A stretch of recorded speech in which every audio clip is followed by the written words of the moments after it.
तब आपके मन में क्रोध का ज्वार उमड़ता है। परंतु हे सर्वेश्वर, आपके भक्तों के शत्रु को आपने अपने हाथों से मारा है। अब तो आप शांत हो जाइए। कैसे शांत हो जाऊं? अधर्म को कैसे सहन कर लूं? अधर्म मेरे समक्ष मृत पड़ा है और अधर्म को तो मैं मृतक रूप में भी नहीं दे सकता।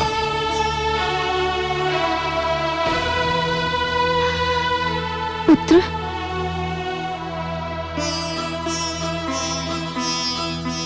पुत्र, इनके क्रोध का कारण है तुम्हारा कष्ट। केवल तुम ही इनके क्रोध को शांत करा सकते हो। यदि इनका क्रोध शांत नहीं हुआ तो प्रलय आ जाएगी, सारी सृष्टि संकट में पड़ जाएगी। आओ पुत्र। ओम नमो भगवते वासुदेवाय। हे मेरे वासुदेव, मेरे विष्णु, मेरे मन में जन्मी से आपकी जो छवि बसी है वह बड़ी सुंदर, बड़ी कोमल, बड़ी मनमोहक है। मैंने हर पल उसी छवि को पूजा है। हे जगदीश्वर, मुझे आपके इस विकराल रूप से डर लग रहा है। मैं जानता हूँ आपके क्रोध का कारण है मुझे दी जाने वाली यातनाएं, मुझे पहुंचाया जाने वाला कष्ट। उन यातनाओं और कष्ट का आपकी कृपा से अंत हो चुका है। हे वासुदेव, विश्वास कीजिए, मैंने आपसे अपने भाई आह्लाद और गुरुजन शंडर अमर के जीवन की भिक्षा अवश्य मांगी थी, परंतु पिताश्री के जीवन की भिक्षा कदापि नहीं मांगूंगा। वे आपके बैरी थे, आपने न्याय कर दिया। अब आप शांत हो जाइए और मुझे अपना वह मधुर रूप दिखा दीजिए जो मेरे मन में बसा हुआ है। हे वासुदेव, मेरी विनती सुन लीजिए, मेरी प्रार्थना स्वीकार कर लीजिए।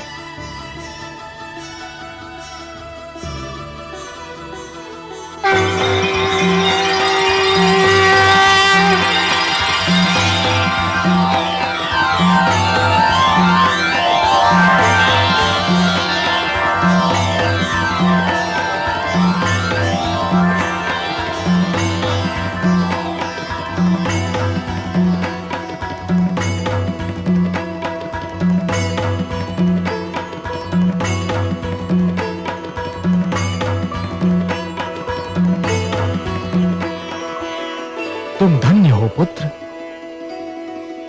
तुम धन्य हो। तुमने असुरों के बीच भक्ति की सुगंध फैलाई। तुमने दानवता के अंधकार में सत्य का दीप जलाया। तुमने असभ्यता की इस कीचड़ में सभ्यता का कमल खिलाया। तुमने इतनी छोटी आयु में मेरी राह में इतने सारे कष्ट सहे, परंतु अपने धैर्य का साथ नहीं छोड़ा।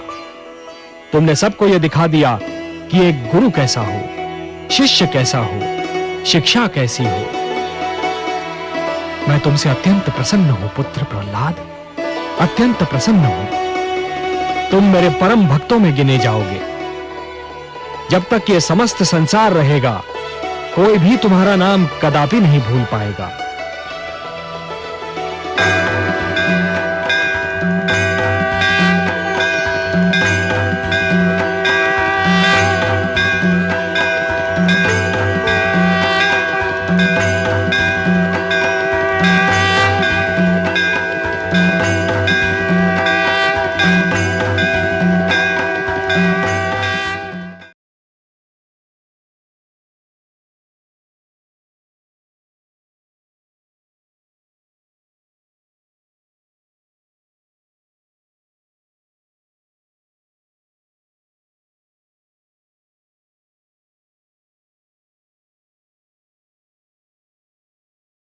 ठंड में गर्मा गर्म पानी पूरी वाली।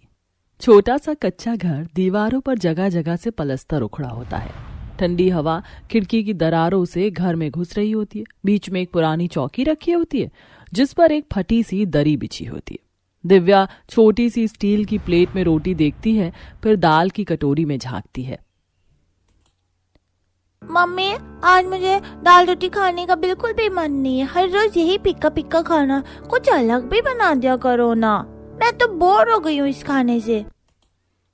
ठीक है बेटा, कुछ और भी बना लेंगे, लेकिन ठंड में सबसे अच्छी यही दाल होती है। ये शरीर को गर्मी देती है। लेकिन मम्मी मजा नहीं आता, कुछ स्वाद नहीं है।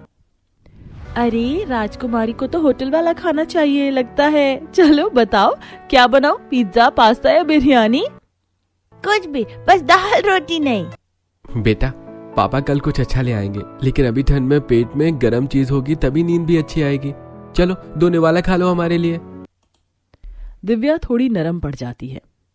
बस थोड़ा सा खा लो, वरना बाद में तुम्हें बहुत भूख लगेगी, और जब भूख लगेगी ना तब यही दाल सबसे स्वाद लगेगी।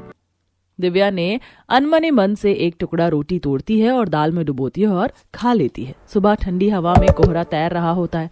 मुकुल ने पुरानी फटी जैकेट पहनी, जेब में बस 2 सिक्के खनखनाए और चुपचाप दरवाजा खोलता है। ज्यादा ठंड है, कुछ खा कर जाते। काम मिल गया तो लौट कर खा लूंगा।